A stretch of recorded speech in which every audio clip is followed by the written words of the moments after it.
Well, welcome to our second section on the teacher work sample called Instructional Design. And in this section, we're going to start to look at the specific range of objectives that you'll be using, how they're aligned with the state standards, what assessments you're going to use, like your pre-test and your post-test, the different formative assessments you use to check to see how they're doing as you teach the unit, what multiple learning strategies that you've got planned, and then how you might integrate three things such as technology, reading, and other subjects, integration of curriculum, and then finally how you might adapt or differentiate instruction for different types of kids. So this is what your rubric looks like as we analyze Section 2, Instructional Design.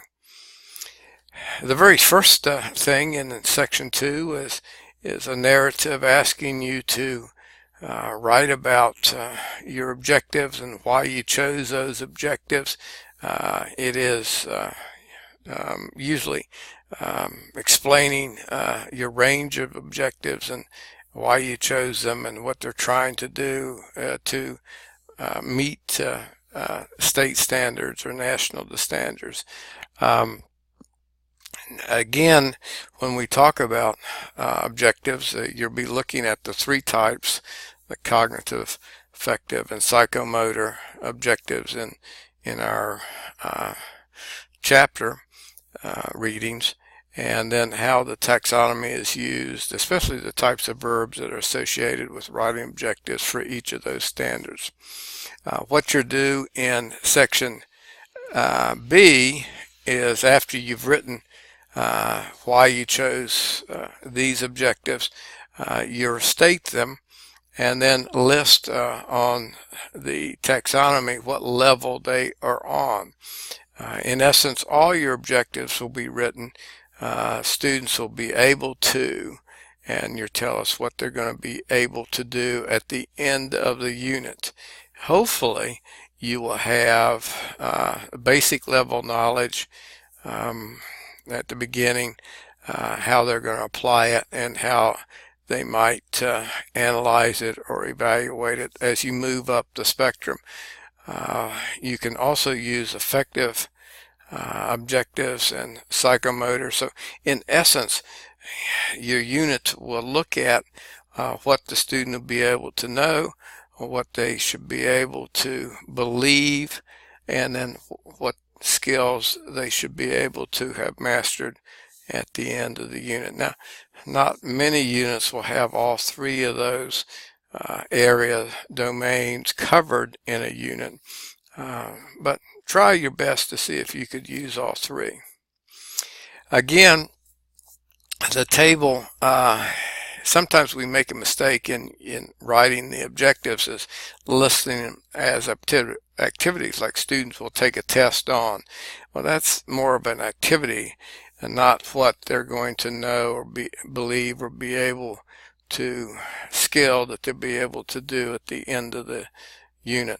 And each objective should directly be reflected in some sort of assessment. For example, if you list these 5 objectives, there ought to be in the pre-test and post-test and in the various formative assessments a way to show that you're covering each of these objectives so that none are left out. So as you write these, think about how you're going to assess them in the end. Here's an example, typically of what this work sample had 9 different objectives, but notice they're written as students will be able to, and they can move from knowledge to evaluation, which they were all in the cognitive area, but they moved to almost all of the levels of Bloom's taxonomy. And if you don't know Bloom's taxonomy yet, you will become very aware of those as we look at, I think it's the second chapter of our reading. The third thing you'll be asked to do is connect them to state standards or national standards, or could even, if you're teaching in a certain district that have benchmarks, curriculum benchmarks, you could connect them to those. So somehow they have to be connected to something bigger than just your unit. Kansas standards are listed, and again, we will have these in the various modules where you can go, but if you notice, we go to the Kansas State Department again, look at the Kansas standards, and we have these for almost any area you're going to teach. So you're kind of look through the standard in your area and decide which ones you're going to address with your unit. Again, Missouri and Oklahoma. And if you're not in one of these three states, every state department has their standards listed on their State Department page. If you have trouble finding those, you can always email me and I'll help you find it. In C, this is typically how it looks. Your list, the standard. Most have then a benchmark. So your list of standard, the benchmark, what those objectives, in this last girl's case, her 7 different objectives will apply to one of, at least one of these 3 types of standards. And then below, she will explain how her objective addresses those standards. So we've got to make a connection to what your district wants you to teach. The gist of almost the entire teacher work sample is part C. Once you get this done, everything falls into place. This chart is quite, it's the lengthiest thing kind of you're due, but it sort of plans your entire unit in one little graph. For example, you will list your pretest. Usually it's on day 1. And your list the date that you taught it, and we'll talk about this in a minute, but it will cover what objectives that you're going to measure, and hopefully it'll be most of the objectives, but the pretest will be the same as the post-test. And then what you'll do is list, as you go through your lessons, like on day 2, how you're going to teach it. You'll briefly list the instructional strategies, the things you're going to do, and what technology you use. If you use technology, oh boy, did I skip? If you use technology, you'll put a T there in that little box. If you're going to use a reading strategy where you actually teach a kid or your class a specific reading strategy, you put an R. And if you integrate the curriculum, if you teach something from another curriculum, you'll use that I to indicate that you're going to integrate curriculum in that lesson. And so that kind of gives us an indication that you're using those 3. In the formative assessments, you kind of list what they are, describe if you're using Kahoot or a quiz or a game. It could be an essay or journal entry or a performance rubric. Whatever it is, you kind of list how you're using that as a formative assessment. And then if there are any adaptations, like the fictional class had 2 learning disabled students, what might you do to adapt anything that you're going to do with students that might need some sort of modification or accommodation. So what it looks like here's an example. If you notice, this is a 10-day unit, and she's using technology on the first day. She's doing some reading instruction here and integration. In fact, she uses that quite often. And then she tells us what objectives. Now, normally I would just write down the number of the objective there, so you don't have to. And you see, most of the examples will have just the number of the objective going back to your previous thing, so you don't have to write it out. But here's brief instructional strategy. The formal or types of assessment she's going to use, and then how she did it. So basically, that's kind of the gist of your course. In table 2.2, you're going to look at your different pre and post test and your formative assessments. We're going to ask that at least you have 2 of them. There could be many more, but the more variety of informal and formal assessments you have, probably the stronger the unit is in assessing whether or not your kids are learning what they're supposed to learn. But they come in a variety of forms, such as portfolios, quizzes, short answer essays. It could even be teacher observations using a rubric, especially if you're PE. It could be a performance assessment, again using a rubric, or it could even be students grading themselves and self-reflections. But in this section, you're going to clearly describe how you use the assessment and why you're using it here, why you're going to use that, explain how the assessment's measuring what, and how it's going to help you decide whether or not to reteach or to go on.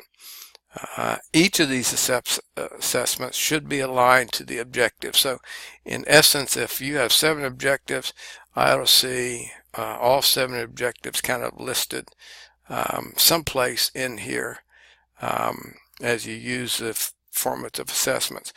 On the objectives for the pre and post should all be the same because it's the same test. So that kind of analyzes your instructional design for your assessments. Here's an example of it. Notice how she's using the number of the objective here. That saves you a heck of a lot of time. And she's got a Kagan activity quiz and the like. So she tells us how the assessment was graded and used and the likes. Simple, but it kind of in a simple way tells us your assessment system. Then following that, you have probably 10 questions that you're going to answer, like why was the lesson sequenced like this? What learning strategies did you incorporate? What learning strategies or activities did address specific objectives? How did you incorporate critical thinking or problem solving in your lesson? What reading strategies did you use? Now, if you're a PE lesson, music, you're probably not going to have many reading strategies. So, don't force it. And many of them just won't have a whole lot of reading strategies that you're going to use.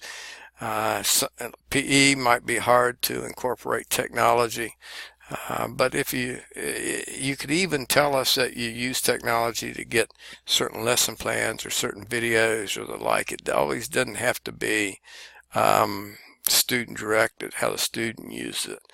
And then how you integrated some parts of the curriculum in what you were teaching. And lastly, did you adapt to accommodate or help a child in a different way from somebody else? How did you differentiate for certain types of kid to accommodate learning needs? If you had any of that, explain it there. And then what adaptations and modifications were used to accommodate. So this one kind of explains what you did. And as best you can, try to include the teaching and reading, technology usage, and integration of other curriculum areas. And sometimes those are real hard to get in, so don't worry if you don't get them, all 3 of those in. Here's what it might look like. Some are a lot longer than this, typically a little bit more, but wanted to get it on one page. But you'll see almost two dozen different examples, so you can see how different students in different areas such as music or technology or social science, family, consumer science, almost any of the areas, how they answered those questions, details on the prompts. If you don't have a classroom, again, you're going to use the addendum in section 2 that will talk about how you might kind of make up on the two special students, what adaptations you could give them a special learning problem and adapt it there. Some of it would be kind of fictitious, but